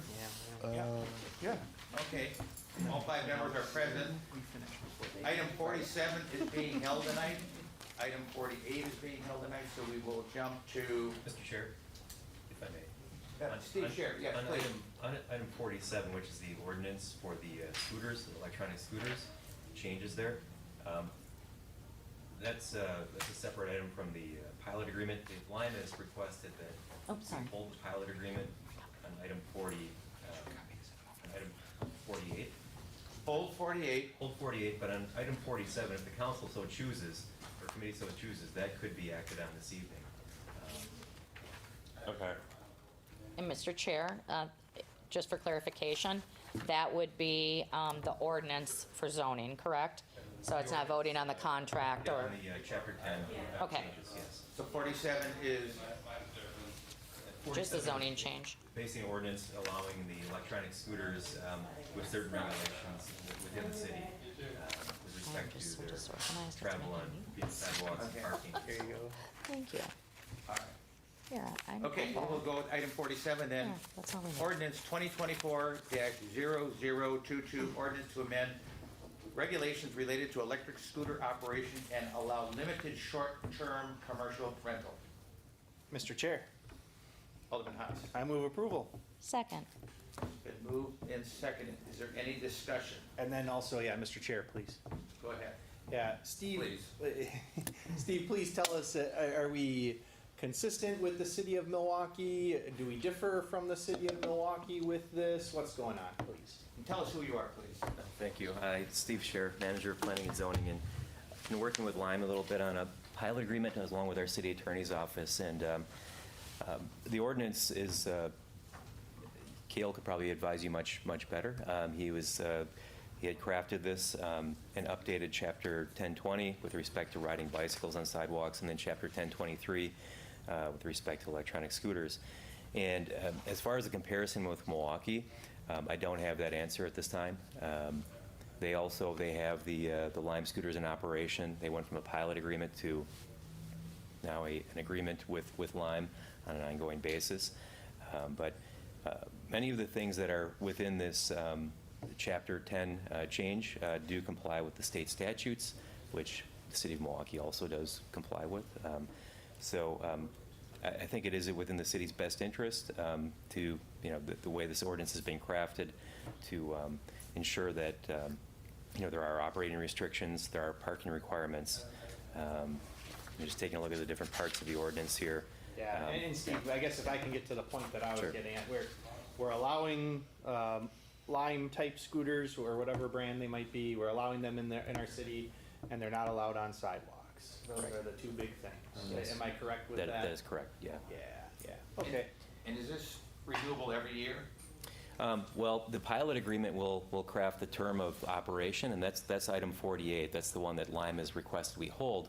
Their attorneys are looking at that pilot agreement that, that Gail and I put together. What are they looking at, like, Well, the question I just they asked? haven't had a chance to fully review it, it seems, and so they will come back with their comments, and we'll see what changes they have in mind. But it's very similar to the one that was crafted for the city of Wauwatosa, who currently has Lime scooters. There are just some tweaks, again, that Cale has included within that I think they're still reviewing. So they didn't want us to act on it this evening, rather come back on the 30th of July with a You know, is possibly Wauwatosa- revised pilot agreement. Wauwatosa is a one-year renewable? Theirs, I believe, is, with the city of West Allis, the way ours is crafted, it would expire at the end of this year. So in December of this year, the term of operation would end, the scooters would be removed from the city of West Allis and put into storage, and then Lime would have to come back to us in 2025 and ask, craft another operating agreement with us, and which would come before council. So we're on Yeah. a timeline Yeah. here. If we want to be scooting without snow. It was moved and seconded. We've had our discussion. All in favor, say aye. Aye. Opposed, motion carries. We're gonna hold 48, correct? Yes. And then, Thank you, Steve. Thank you. we have item, is Marty coming up? Is that where Nick went? No, I went to go do this, but I go get him. No. You want, is that We'll okay? be really slow. Which one does Marty want to go on? Item 46, the NNS phone, or well. Yeah, well, we can act on 49? Yeah, we can act on I'm going 49. on 49 right now. Oh, okay. Item 49. Sorry, I'll be quiet, Dan. Thank you. Oh, the That Chiefs. training class earlier? Right? I said I was sorry. They didn't mean it. Item 49, Resolution 2024-0346, resolution authorizing staff to petition the Public Service Commission for a water rate increase. Motion to approve. Second? Ooh. Any discussion? Yes. So basically, what we heard from you guys is our water rates are going up 13.34%, like it or not, it's gonna happen, correct? You're applying to the PSC in that manner. The PSC will review not only the application, they'll go back all the way to 2020 and review every penny that's been spent in utility. So they can move that adjustment They can move it which way? up and down. And so, Mr. Chair, if I may. Sure. And just so everyone gets this, the PSC exists because there's no market, because we have a water monopoly. And so back, I don't know, the 1930s, the Public Service Commission was created to try and be the market in regulating monopolies like water utilities, like electrical utilities. And so that's why we have to go to the PSC. Why we're known as the bubbler. Would it be fair for me to say that price of water isn't going up, it's the price of delivering it to your house is going up, correct? Correct. Yep. Water's pretty much staying. The price to Static. Yeah, the price to treat it did go up. You did a pass-through adjustment in '23 because Milwaukee Water adjusted their rates, and then you can do a pass-through. Your operational expenses outside of that adjust accordingly. And right now, under the PSC math would say 13%, but there's, they do a review and that can go up and down. I would say within a variance of 95 to 102% in our experience, and we do the most of these in the state. Recess, that's me. Okay, thank you. Okay, do we have a motion yet? We had a motion and a second. Oh, my God. 3 seconds. Okay, it's been moved and seconded, we've had our discussion. All in favor, say aye. Aye. Opposed, motion carries. Drink up. Mr. Chair, What do we do about 46? may I make a motion to recess items 46 until Alderman Weigel is here for his request? Sure. Then we can go off air and just reconvene. And I'm just going, as a courtesy to him, because he wanted to talk about it. Sure. True sure, story. Which we would do to, For anyone. anybody. Okay, All right, so I make a motion to recess. Second. All in favor, say aye. Aye. We're recessed until Alderman Weigel shows up. Okay. They're on item 42.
rushed up here. You should have tapped Rebecca on the shoulder. She's probably taking a nap. Yeah, you look like, no, she was downstairs, at, I would assume so,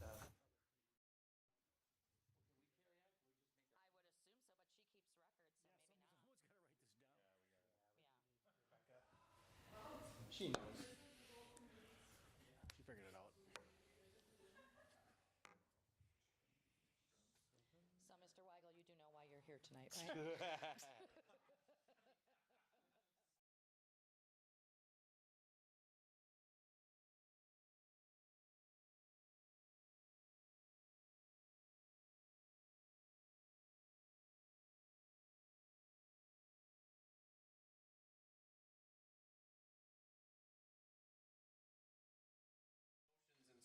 Oh, yeah, that'll take an hour or two.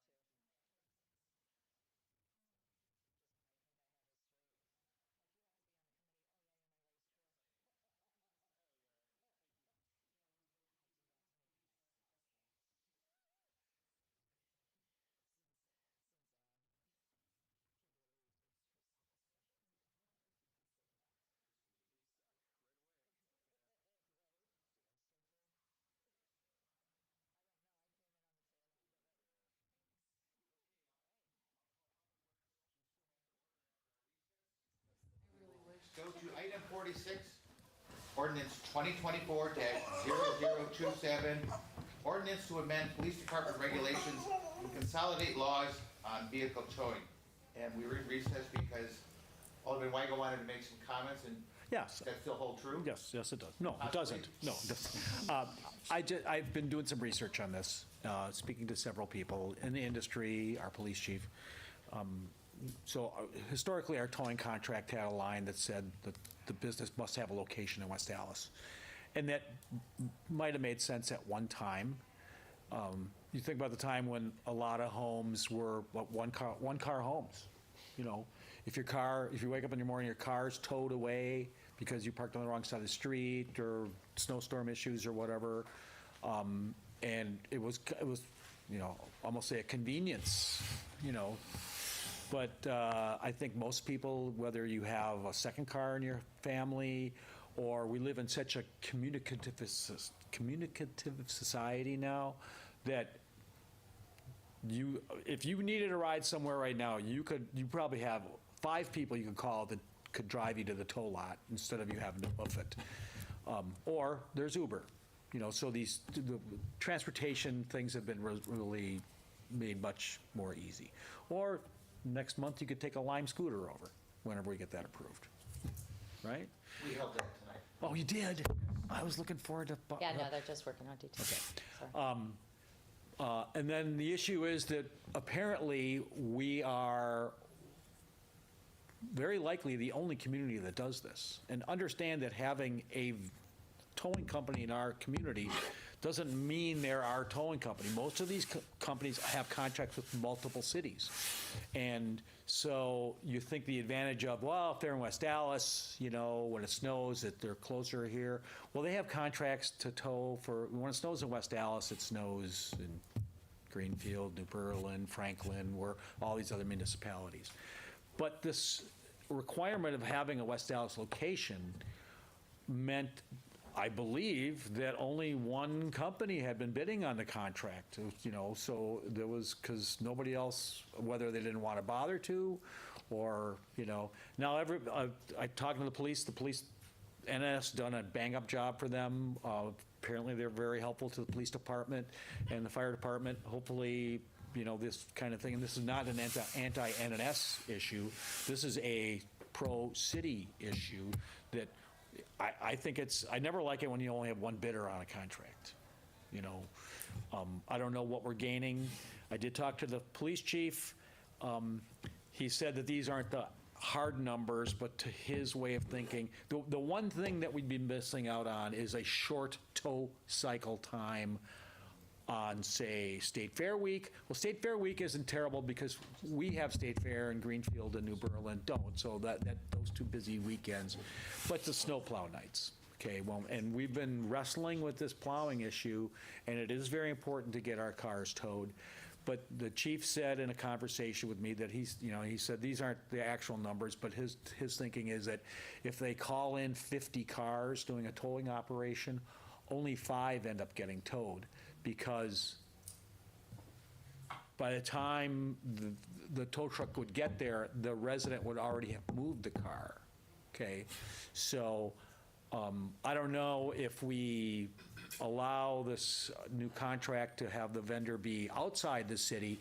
The question is, how far outside the city do we let them go? That's going to be up to all of you guys in particular, but all of us, in reality. So what's a sensible, number? And I'm not a fan, as long as I'm still talking, I'm not a fan of time, or even, I think we have in the contract now reasonable distance. Is that what it says? That, what is reasonable? I mean, I guess it could be, I'd like to see some sort of mile number, a number of miles put down. It should certainly, maybe not be 10, maybe not 15. The chief said 7, I don't know, I didn't look at a map. I guess maybe reasonable allows us the flexibility, because what if we get 2 bidders and one's very qualified and is a very good price for us, but he's at 7.5 miles, and then there is one at 6.5, but they're more expensive and they've got a less good reputation, then they point the finger at us, and I'll leave that up to the contract writers, I guess, or this committee, but so that's my, I'll call homework on this topic, so. Mr. Chair? Go ahead, please. I just want to add to the conversation. I think we visited this like several years ago when Alderwoman Keene and I were looking at changing the ordinances for the snow emergencies and whatnot.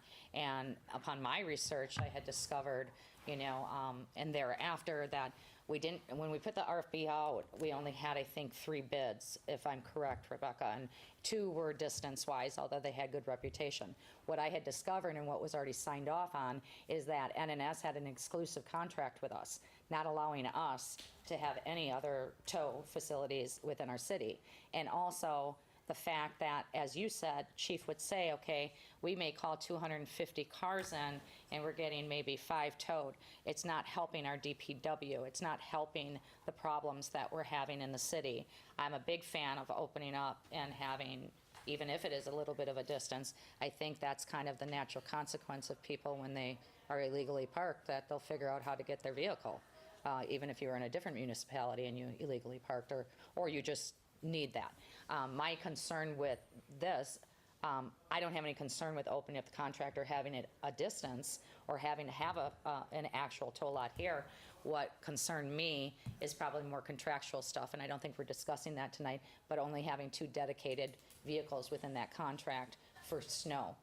I don't find that acceptable. And what you do, just like anybody else is going to do, when the snow comes, you're chasing the money. If you have a contract that's only paying $25 a tow, and you've got somebody in a ditch that you can charge $150, that fleet of trucks is going to go over there. So I think when we do negotiate these contracts, we need to have a little bit more dedication to whomever we are doing the contracts with. But I'm not opposed to not having the location here, but I just want to give you all that information. If I may, Mr. Chair? Please. In your work on the snow emergency stuff, can we up the fine severely for snow emergency towing and use that to pay the towing company to put us at the top of the list? Unfortunately, no, and I would let Attorney Decker Yeah, but- speak to that, because he's already shaking, he's shaking his head, and I already knew the answer. I spoke with Alderperson Grisham about this years ago, and she already, Went down years that road? ago, maxed the fine out for the city. There's a state law that imposes a limit on the amount that can be charged for the actual citation. The amount of the tow itself is negotiable, but that's what this amendment would do, and what the current law also does is it requires tow companies to provide what their fees are going to be. And so the company commits to that, and then the council selects a bidder based upon those fees and what they're comfortable with. So it wouldn't be a way to generate revenue through the fine, but the fee itself would be something that would allow the tow company to be, it'd be more lucrative for a tow company if they quoted a certain amount.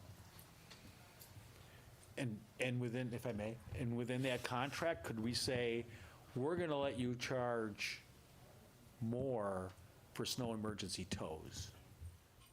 You could say it's a hazardous weather tow, or, because clearly when it's a snow emergency, it's more hazardous for them to be drive their vehicles on the road, however it gets phrased or whatever.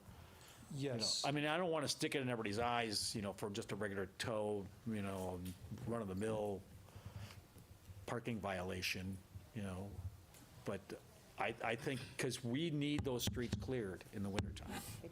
So that's not in the current version, but I don't see a reason why you couldn't add that either into the ordinance itself, or the ordinance does provide some flexibility on how contracts are phrased, and Public Works, the Committee of Public Works, decides what that contract's gonna look like, so they could always just implement that even without changing the ordinance. Oh, excellent. Yeah, I think that would be a great, oh, Mr. Chair, if I may just add to it, like, I was not a fan that we give an exclusive contract to a towing agency that's only going to promise us the two, and not saying anything against NNS, it would be any towing company, where they're allowed to have 10 contracts with other municipalities. Then where are we as a priority? If we were doing that, kind of speaking to how you had to be in our city. So it would open it up to having multiple contracts if we so chose at some point, where other municipalities can come in and service us as well. I think that's not a bad idea going forward. And that's it, I'm zipping in. I'm done too. Anyone else? Thank you for waiting for me. I move approval of item 46. Second. With no amendments, right? With no amendments at this time, no. I always open Okay, it back up. it's been motioned to moved and seconded. All in favor, say aye. Aye. Opposed, motion carries. Motion to adjourn. Second. All in favor? Aye. Aye.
Good evening. We'll call the council back to order, and I will ask the clerk to call the roll. Alderperson Novak. Aye. Noling. Here. Rote. Here. Turner. Here. Weigel. Here. Grisham. Aye for Patty. Grobe. Here. Haas. Here. Halverson. Aye. Keen. Here. 10 present. I only counted 7. Aye, matey. All right, we have a quorum. We will start with the Administration Committee. Thank you, Mayor Devine. The Administration Committee met during recess. Alderman Weigel, usually the clerk reads it out. No, sir. You're ready to Starting to sound like Sing Stock. actually pretty good.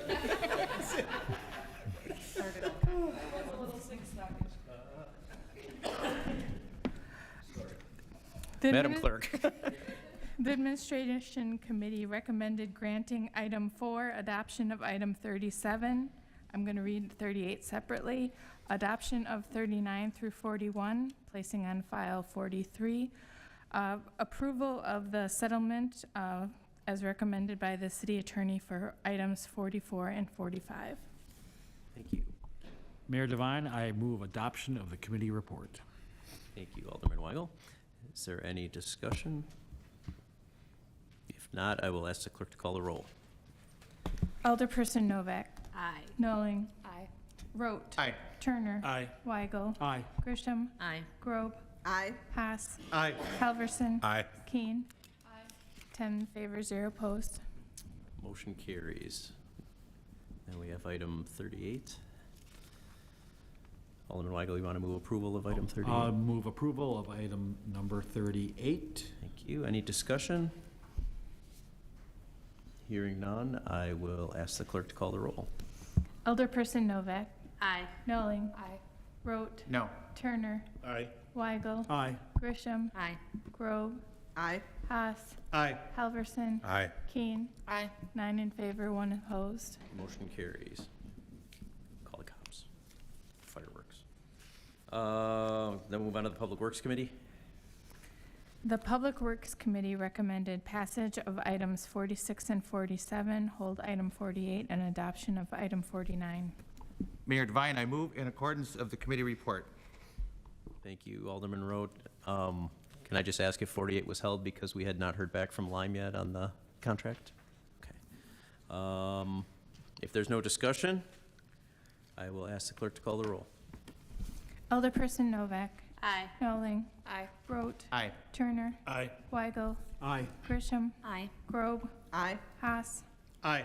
Halverson. Aye. Keen. Aye. 10 in favor, 0 opposed. Motion carries. Thank you. Economic Development Committee. I'm going to read out items 52 to 57 separately, but together, but I'll read the balance first.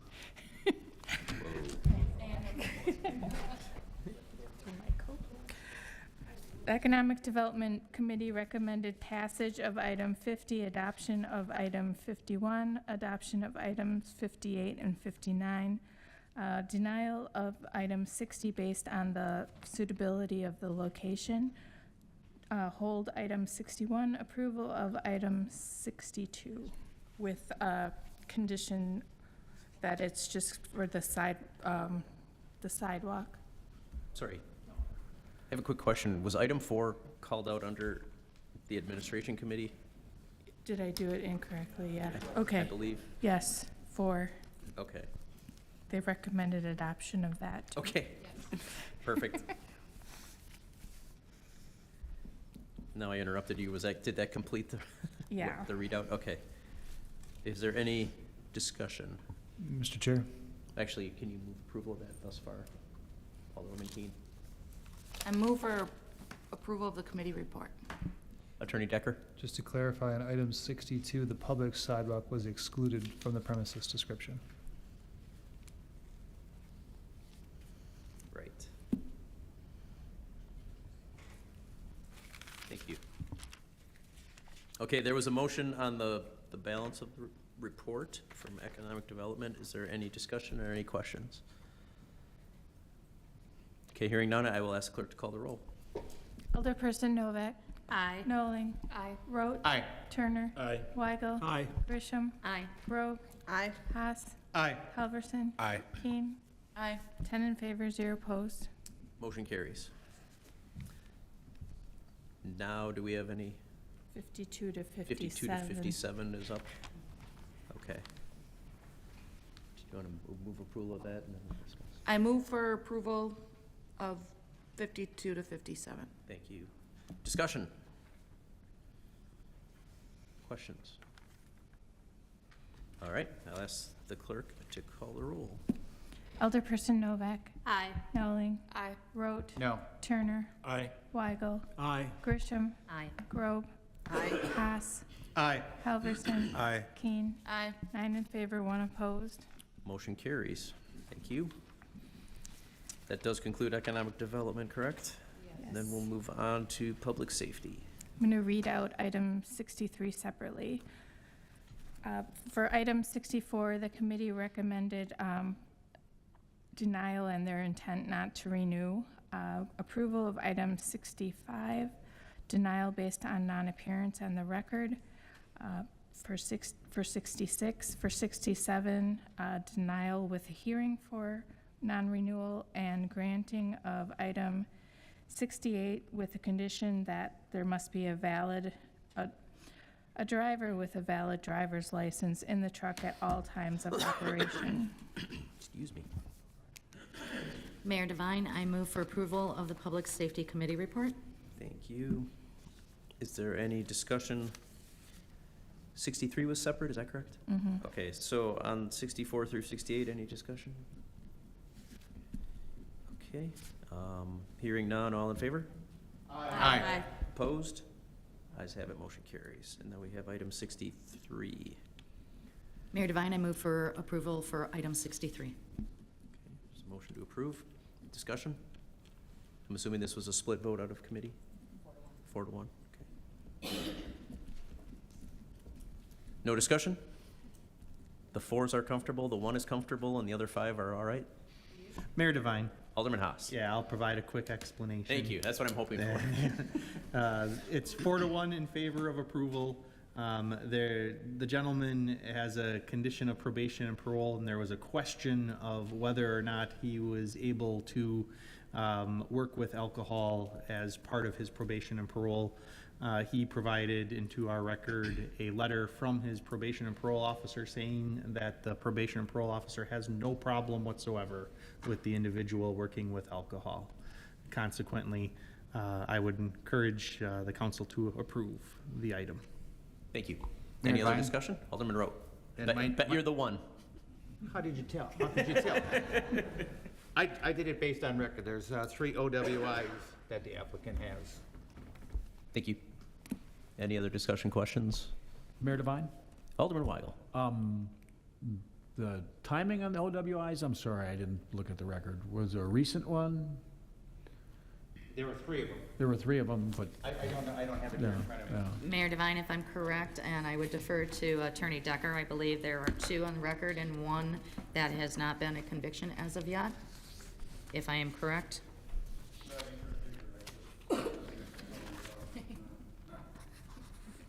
Are you sorry. Attorney Decker?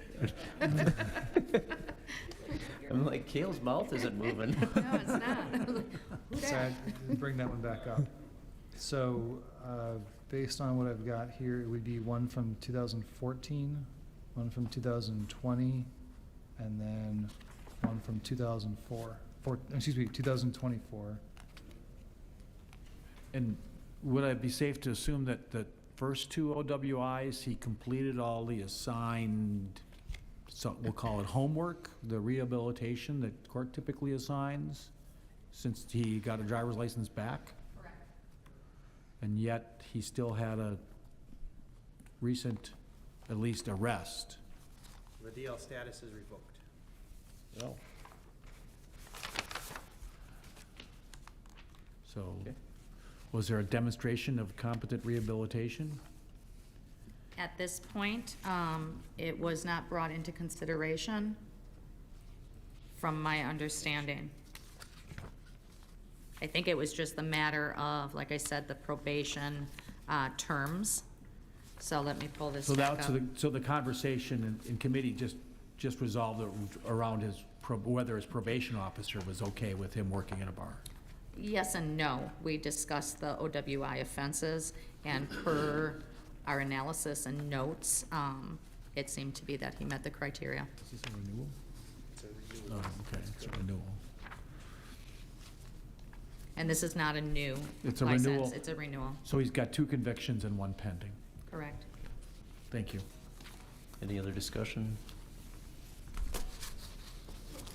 And I'm sorry, go ahead. That's fine.